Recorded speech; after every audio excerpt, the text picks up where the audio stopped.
Well, good morning, everyone, or good afternoon, or good evening. Hopefully this finds you doing well. Where I'm at, it is Monday, February the 14th, the year 2022. I hope this does find you doing outstanding. And if you haven't done so yet, feel free to subscribe. My subscribers are slowly picking up, and I really appreciate that because it gives me incentive to keep coming out with some sort of content. And if you don't subscribe, that's still fine. Just try to like the videos if you like them, or comment, or share them, etc., etc., etc. Anyway, today's Monday morning, so for a lot of folks out there, it's back to the normal work week. I worked a lot of different jobs in the past, like in the Navy and police work, where I worked weird schedules. So at times Monday was my start of my work week. Other times it could be a day off. I might be going to work at Monday night. I might have been getting off at 6 o'clock Monday morning. Who knows? So for me, every day is just a day. And living the life I'm living now, it's kind of like every day is a Saturday, but at the same time, it's not, because during the week like this, I know people are at work by and large. I'd rather, if I have to go get groceries, I prefer to go during the week versus going on the weekend. So anyway, it is what it is. But if you've noticed, I've had the pleasure of talking to, it's either 18 or 19 different folks so far on my channel. I have had several guests that we are trying to figure out the right routine for us to have various shows and content. Millennial Mike and I, we've been together several times. Dominic Costeras has joined us several times. Helicopter Pilot Caleb has joined several times. And there's others out there who have joined, and we're going to be repeat customers, shall we say. We're going to talk again. Bill's been with me a couple different times, and Bill's going to return again soon. Okay, so anyway, what do y'all think? Do you like him? I think you do, because it seems like my interviews, as I call them, my guests that I have on my channel, those episodes are getting more views as a whole than just me by myself, because we have a conversation.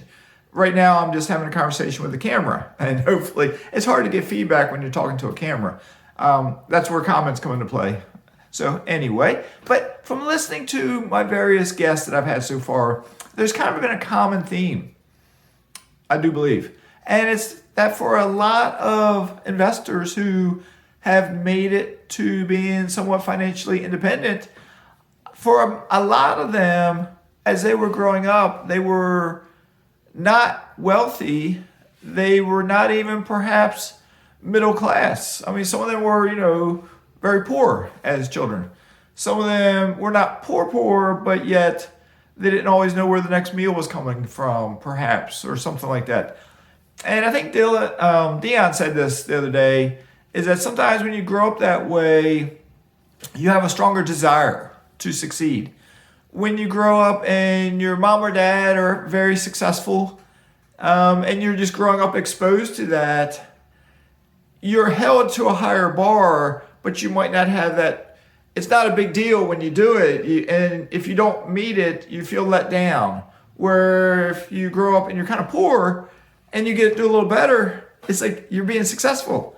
It's easier to be successful, perhaps. And then you just keep climbing that ladder to get more and more successful. So, but anyway, and I've thought about other things. I think April said this the other day. Not everyone, and this is my words, but not everyone is interested in being a real estate investor. Not everyone's cut out to be a real estate investor. She also made a comment that when she became financially independent and left the workforce, she said it was kind of lonely at first. She had to get used to that, because when you're working, you have coworkers, you have peers.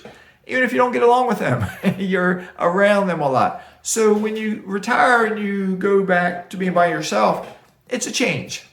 It's a change. When I was a kid, I think back, a lot of times people retired in their 60s, so they might have grandkids and that sort of thing, but they were a little bit older when they retired. Nowadays, some folks are retiring a little bit younger, okay, like I was in my 50s. Some people are doing in their 40s or their 30s. So the younger someone is, I think the harder it may be, perhaps, because then they got to figure out what can they do to stay busy. You can't just sit in your house and play video games all day, or sit in your house and watch TV all day. Okay, you got to be productive. Okay, and all of us need to be productive. That's the problem sometimes with jobs. Sometimes with jobs, you don't feel like you're being productive. You might be getting a paycheck, but you don't enjoy it. You don't feel like you're being productive. Okay. So to go back to investing, I agree. Not everyone is cut out to be a real estate investor. Okay. If everyone was, everyone would be doing it, right? And everyone's not doing it. And if everyone did it, we wouldn't have any more property to buy because investors would own everything. So, but even if you're not interested in being a real estate investor, you can still invest. And don't just turn towards crypto especially if you're a younger person. Don't think crypto is the only option. And crypto could be an option, but crypto is still in its infancy stage, sort of. Okay, there's a lot of cryptocurrencies out there now. 10 years from now, will they all be here? Even the big dogs, even like the Bitcoin and Ethereum, will they be here? I mean, most folks will say, sure, they'll be here. Well, back in the day, you had video cassette recorders come out, two main brands. What were they? I'm forgetting the names. Two main brands, both were like, it was kind of like, I think, 50-50. Both were big. One survived, the other one didn't. Just saying. All right. Same thing with stocks. In the late 90s, a lot of the internet was here, and a lot of internet companies sprang up. All of them didn't survive. Some did, and you just don't know which ones will survive. Okay? We're living in a time period now. Technology is speeding up. It's getting faster and faster.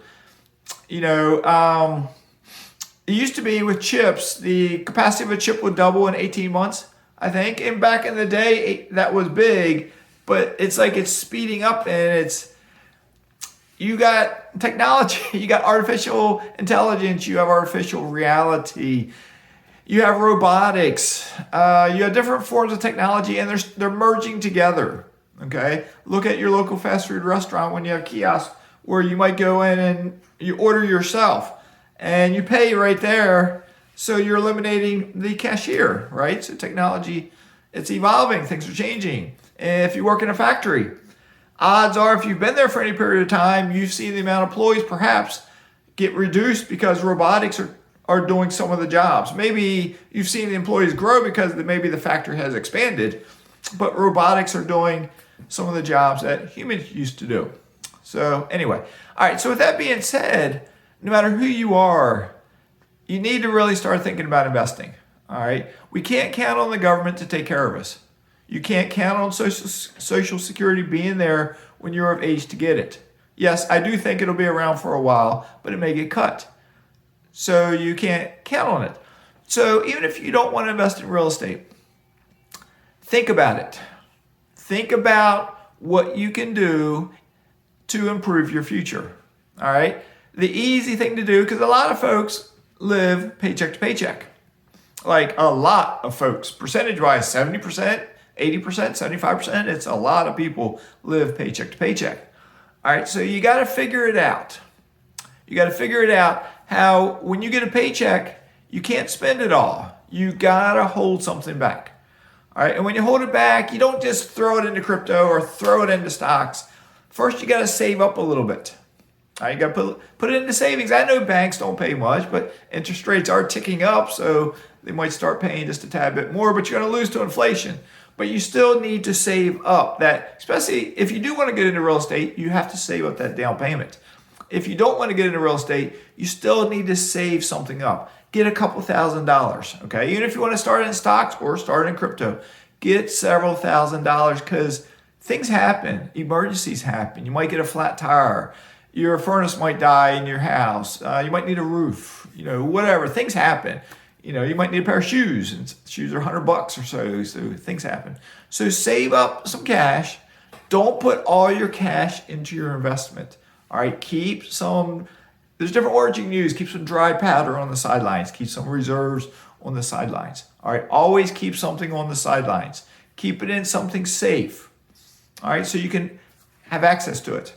All right, but then when you start, if you're younger, your mind may say crypto. Look towards the stock market also. Look around you wherever you live at. Look at the companies out there. Think about your cell phone. Think about the TV you have in your house. Think about the clothing you're wearing. Think about the restaurants in your area. Think about these companies out there. Can you figure out a company that you could perhaps invest in? If you need some help, I'm biased towards one website, which is the Motley Fool. It's fool.com. All right. I'm a small-time contractor for them. All right. So I'm biased towards them, but I found them in 1999 and they really helped me tremendously with my stock investing. So even if you look at that site, there's a free side, there's a subscription side. Even if you look at the free side, you will be exposed to a lot of different companies that you could read about and make your decision of where you want to put your money. If you want to invest in crypto, think about what you're doing. Don't just blindly chase after the latest currency, whatever it is. Research it a little bit, study it a little bit, know where you're putting your money. All right. It's hard sometimes to read about crypto because you got a lot of folks out there that are bullish on it, but they don't know what they're doing. If it's the stock market, it's regulated, it's safer. You can walk into the local restaurant and see what it's doing. You can go to Disney World and see what the park is. You can stream Disney, you can stream Netflix. If it's crypto, it's not quite as easy from my humble opinion. Okay? So anyway, I don't want to talk too much here. I do have a chat coming up later today with one of my guest that has appeared before. That should be fantastic. All right. We'll see what we talk about. All right. So anyway, y'all have a great day. If you're back to the grindstone, hang in there. Keep plugging away. Keep putting something away. Keep putting something away. Keep putting something away. And one day you'll have some more options. Okay? All right. Good enough. Have a great day. Mazske is signing out.